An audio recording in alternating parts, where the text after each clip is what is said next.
जैसा कि आप सभी को पता है कि पिछली वीडियो यानी कि जो भारतीय संविधान की हमारी पहली वीडियो है उसमें हमने संविधान का एक मोटा मोटा का जो है खींच के आपके सामने रख दिया था, जिसमें हमने आपको बताया था कि संविधान सभा की पहली बैठक कब हुई थी, संविधान कब बनकर तैयार हो गया था, संविधान कब लागू हुआ था, संविधान पहले बन गया था लेकिन वो लागू बाद में क्यों हुआ, संविधान में कितने अनुच्छेद हैं, कितनी अनुसूचियां हैं, कितने भाग हैं, और पहले अनुसूचियां कम थी, अब अनुसूचियों को बढ़ाया गया है। इस तरह की जो मोटी मोटी चीजें हैं ये हमने पहली वीडियो में कवर कर ली थी।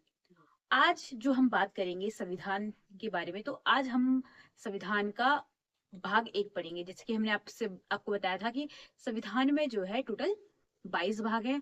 भारतीय संविधान में टोटल 22 भाग हैं और उन 22 भागों में से जो भाग एक है उसको आज हम कवर करेंगे। तो शुरुआत करेंगे भाग एक से। ये है भारतीय संविधान और भारतीय संविधान का भाग एक हम आज जानेंगे। भाग एक के अगर हम बारे में हम बात करें तो अनुच्छेद 1 से अनुच्छेद 4 तक भारतीय संविधान का भाग एक है, यानी कि भाग एक में अनुच्छेद 1 से लेकर अनुच्छेद 4 तक जो है ये भाग एक में बताया गया है। भाग एक को जो नाम दिया गया है वो दिया गया है संघ और राज्य क्षेत्र, यानी कि संघ और राज्य क्षेत्रों के बारे में जो है ये संविधान के भाग एक में बताया गया है। शुरुआत करेंगे हम अनुच्छेद 1 से। अनुच्छेद 1 हमें क्या बताता है? अनुच्छेद यह है अनुच्छेद 1। अनुच्छेद 1 हमें बताता है कि भारत जो है ये राज्यों का संघ होगा। राज्यों के संघ से क्या मतलब है? संघ यानी कि यूनियन। भारतीय संविधान में संघ के लिए जो है इंग्लिश में यूनियन लिखा गया है, और एक एक महत्वपूर्ण चीज है, क्योंकि अगर हम देखें यूनियन यानी कि संघ और फेडरेशन यानी कि संघ, मतलब अगर यूनियन भी जो है, यूनियन को भी हिंदी में संघ कहा जाता है और फेडरेशन को भी हिंदी में संघ कहा जाता है, लेकिन हमें ये ध्यान रखना है कि भारत जो है ये यूनियन है, फेडरेशन नहीं है। अगर हम इसमें अंतर की बात करें, अगर आप लोग कहें कि इसमें अंतर क्या है, क्योंकि दोनों का तो हिंदी मतलब संघ ही है, लेकिन हिंदी में दोनों का मतलब सेम है, लेकिन अंग्रेजी में जो इसका मतलब है वो बहुत ज्यादा इसमें अंतर पैदा कर देता है। जैसे कि यूनियन की अगर हम बात, सबसे पहले हम फेडरेशन की ही बात करेंगे। फेडरेशन जो है, फेडरेशन का एग्जाम्पल भी जैसे हमने यहाँ पे लिखा है, फेडरेशन का एग्जाम्पल है अमेरिका। अमेरिका क्या है? अमेरिका में जो है 50 राज्य हैं, ठीक है। जैसे कि भारत में संघ का जो एग्जाम यूनियन का जो एग्जाम्पल है वो है भारत। भारत में कितने राज्य हैं? वर्तमान में 28 राज्य हैं और 8 जो है केंद्र शासित प्रदेश है। वैसे ही जो अमेरिका है उसमें वर्तमान में 50 राज्य हैं, लेकिन अमेरिका एक जो है ये एक फेडरेशन है। फेडरेशन का मतलब क्या होता है कि जो 50 राज्य हैं ये एक संधि के तहत जुड़े हुए हैं, लेकिन अगर कोई भी राज्य इसमें से अलग होना चाहता है तो वो उस संधि को तोड़कर अलग हो सकता है। मतलब उसमें कुछ नियम कानून है, तो उनको कंप्लीट करके उस संधि से वो कानूनी रूप से अलग हो सकता है। अमेरिकी राज्यों के पास ये अधिकार है। लेकिन जो भारत है वो एक यूनियन है। यूनियन का मतलब है कि हम भी, हमारे पास भी अलग अलग राज्य हैं। जैसे वर्तमान में हमारे पास 28 राज्य हैं और 8 केंद्र शासित प्रदेश है, लेकिन इनमें से कोई भी अलग नहीं हो सकता है। मतलब इनमें से कोई भी राज्य ये नहीं बोल सकता है कि कल को मैं एक अपना अलग देश बन जाऊंगा। ये भारत में पॉसिबल नहीं है, जो कि अमेरिका में पॉसिबल है। यानी कि फेडरेशन में जो चीज पॉसिबल है यूनियन में पॉसिबल नहीं है। तो हमको ये ध्यान रखना है कि हमारा जो देश है वो फेडरेशन मतलब सॉरी यूनियन है, यानी कि संघ है, यूनियन। और जो अमेरिका है वो एक फेडरेशन है। ये बात यहाँ तक समझ आ गई होगी। अब हम बात करेंगे भारत के राज्यों की। तो भारत सब अनुच्छेद 1 में जो बताया गया है कि भारत राज्यों का संघ होगा, और राज्यों को जो है 3 भागों में वैसे बांटा गया है। यहाँ पे मैंने 2 लिखे हैं। एक है राज्य, जो कि बड़े क्षेत्र हैं, जो जिनके पास अपनी सरकारें हैं, तो 28 राज्य हैं।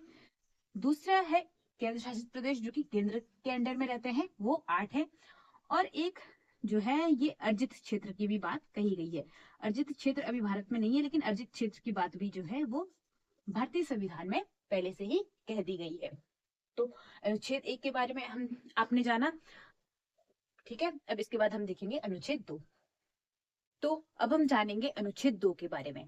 अनुच्छेद 2 की अगर हम बात करें तो अनुच्छेद 2 जो है भारतीय संविधान का, ये संसद को अधिकार देता है कि संसद राष्ट्रपति की पूर्वानुमति से। पूर्वानुमति का मतलब है कि पहले से राष्ट्रपति की अनुमति होनी चाहिए, उससे किसी भी विदेशी राज्य को भारत में मिला सकती है। ठीक है, मतलब इसमें ऐसे नहीं होगा कि आपने किसी विदेशी राज्य को भारत में मिला लिया, उसके बाद जो है आप राष्ट्रपति की अनुमति ले रहे हैं, तो राष्ट्रपति की पूर्वानुमति से। और राष्ट्रपति की पूर्वानुमति का मतलब तो आप पूर्वानुमति, राष्ट्रपति की पूर्वानुमति का मतलब तो आप भारत में समझ सकते हैं कि राष्ट्रपति की कितनी ही वो है कि राष्ट्रपति हमारे देश का एक सर्वोच्च नागरिक है, और पर उनकी जो अनुमति है वो एक नाम की रहती है। मतलब सीधा ये कि आपको राष्ट्रपति को पहले सूचना देनी पड़ेगी कि हम जो है उस राज्य को अपने में मिला रहे हैं। इसका अगर हम एग्जाम्पल देखें, सबसे बड़ा और इकलौता एग्जाम्पल अगर इसका है तो वो है सिक्किम। ठीक है, सिक्किम की अगर हम बात करें, आप सभी को पता है कि सिक्किम जो है भारत का एक राज्य है, बल्कि बहुत सारे लोग तो ऐसे हैं जिनको पता भी नहीं है कि सिक्किम पहले एक देश हुआ करता था, भारत का राज्य नहीं हुआ करता था। लेकिन 1975 के बाद से जो है सिक्किम भारत का राज्य है। सिक्किम भारत का राज्य कैसे बना उसकी हम बात करेंगे। तो सबसे पहले हम बात करेंगे 1959 की। 1959 में चीन ने जो है वो तिब्बत पर कब्जा कर लिया था। चीन ने तिब्बत पर कब्जा कर लिया था।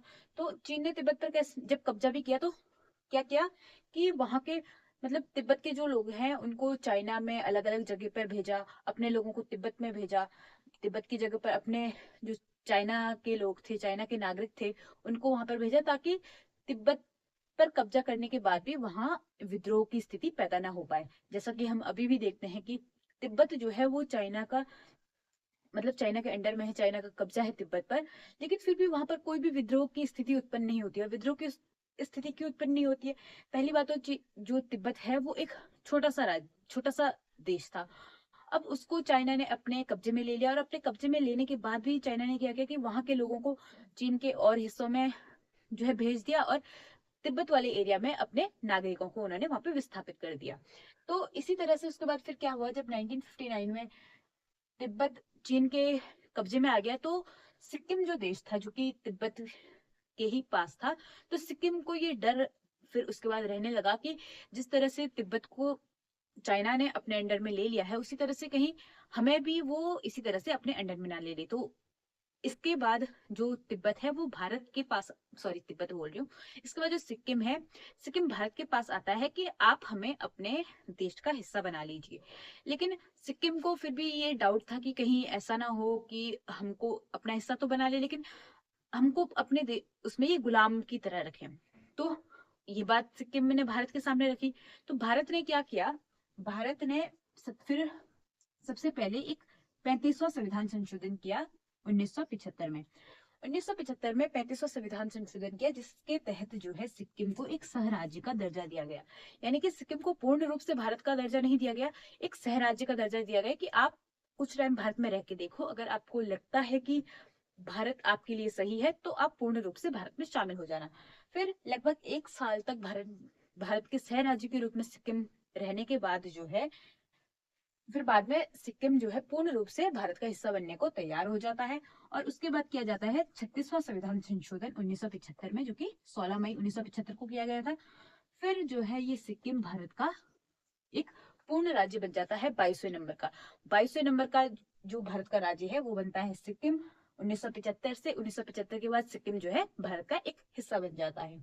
तो इसी तरह से जो है मतलब संविधान में के अनुच्छेद 2 में संसद को यह अधिकार दिया गया है कि आप किसी भी राज्य को, किसी भी विदेशी राज्य को भारत में सम्मिलित कर सकते हो राष्ट्रपति को जो है राष्ट्रपति की पूर्वानुमति से। यानी कि आप राष्ट्रपति की पूर्वानुमति से किसी भी राज्य को अपने देश में शामिल कर सकते हो। तो ये था अनुच्छेद 2।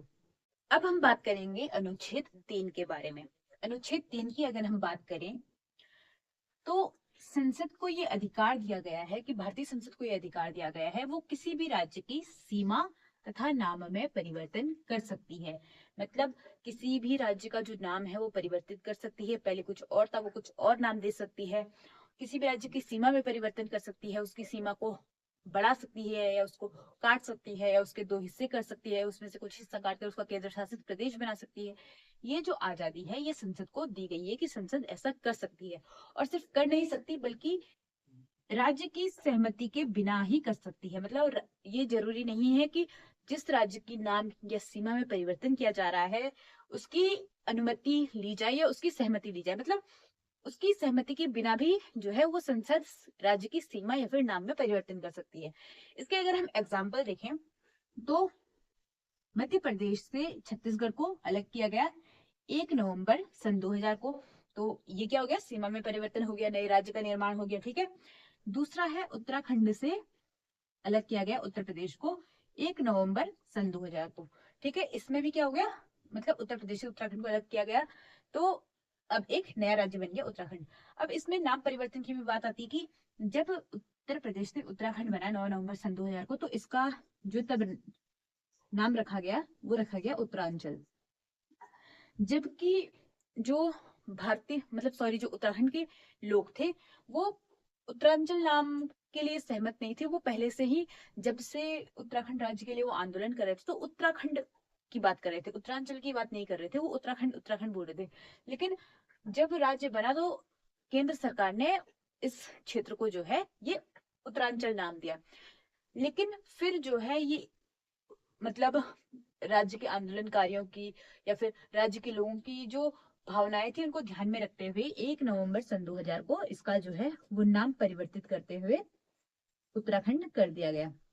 तो किसी भी राज्य के नाम में परिवर्तन कर सकती है संसद, किसी भी क्षेत्र की सीमा में परिवर्तन कर सकती है संसद, और ये राज्य उसमें सहमत हो या फिर ना हो, इस ये राज्य मतलब संसद के लिए बाध्यकारी नहीं है कि राज्य उसमें अपनी सहमति राज्य को देनी ही होगी, संसद के लिए बिल्कुल भी बाध्यकारी नहीं है। तो ये हमने जाना अनुच्छेद 3 के बारे में।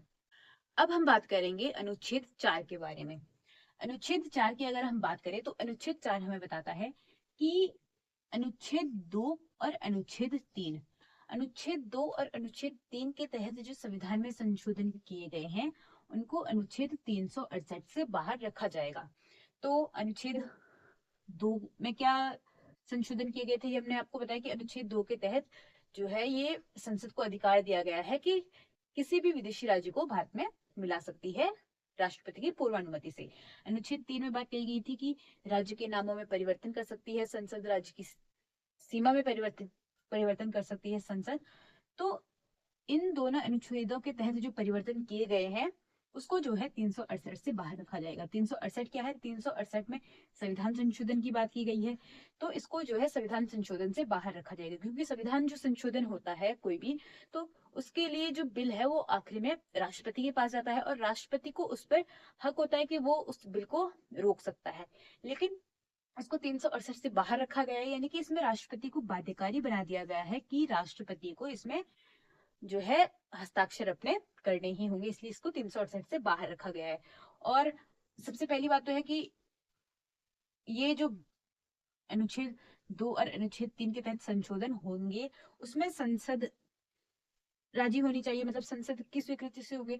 और संसद को 50% जो है 50% जो है संसद के सदस्य उसमें स्वीकार, उनको ये मतलब उनकी अगर स्वीकृति होगी तभी कोई भी अनुच्छेद 2 और अनुच्छेद 3 के तहत संशोधन हो पाएगा।